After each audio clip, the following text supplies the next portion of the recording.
Hello everyone, hello দুই বাপ বেটা আম খেতে বসছি। সেই সাত দেশি গাছের আম, বাড়ির গাছের আম। ও অমৃত। তো আমের দাওয়াত নেন।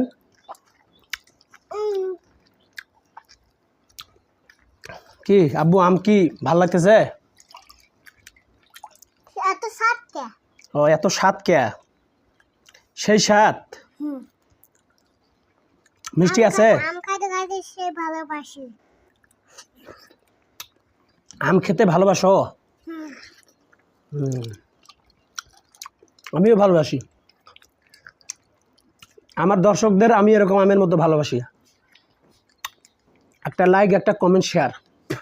আমি একটা লাইক কমর্শাল বলো কয় দর্শক, দর্শক আমাদের ভিডিওগুলো ভালো লাগলে আমার ভিডিওগুলো ভালো লাগলে